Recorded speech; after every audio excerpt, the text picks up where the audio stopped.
off-roader market has been going through something of a transition in recent years, with more 4x4 owners trading in their big thirsty mud pluggers in favour of more compact, more frugal offerings that still have that king of the road driving position. It's a market that's proving so popular that we're seeing offerings from manufacturers not normally associated with cars capable of venturing into the rough stuff, including Volkswagen with its compact 4x4, the Tiguan.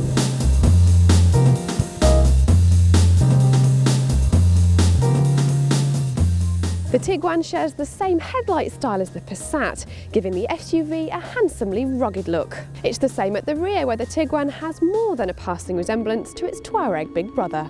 Its well-proportioned looks are backed up with decent ground clearance that's more than enough to see every Tiguan cope well with muddy tracks and snow-covered roads. The Escape model is designed more for those who will venture further off-road and can tackle those more extreme slopes without grinding the underside of the car. The only exterior clue to the Escape model is its different front bumper, which has less of an overhang for better off-roading and offers more underbody protection.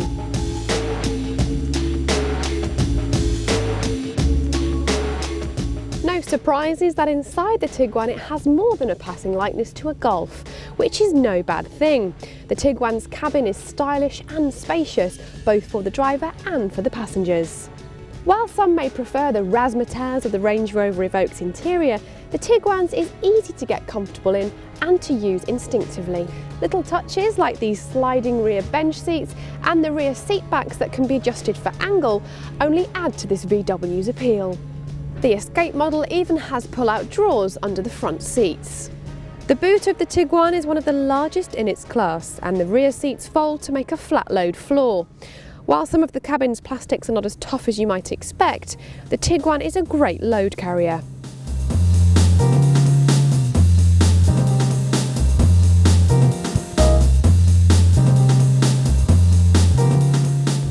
While many cars in the SUV class claim to offer a sharp drive, the Tiguan is one of the few that delivers on its promise.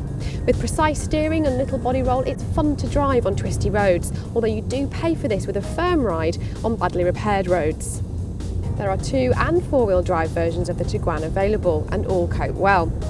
The Escape offers greater off-road ability, yet doesn't compromise any on-road refinement to achieve its muddy credentials. There are 3 petrol engines available, but most buyers opt for a turbo diesel. The least powerful diesel, however, is a little on the weedy side, so better to opt for the 140 or 170 brake horsepower versions.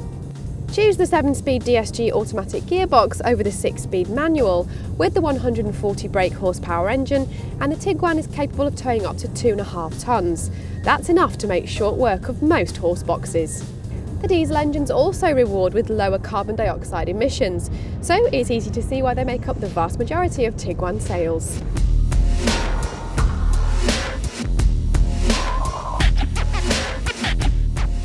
Volkswagen fits out every Tiguan with plenty of equipment, and it's still one of the best cars to drive in its class. It certainly faces tougher competition now than ever before, so is it worth paying extra for that VW badge? We reckon it is, and rank the Tiguan alongside the Land Rover Freelander as a great all-rounder.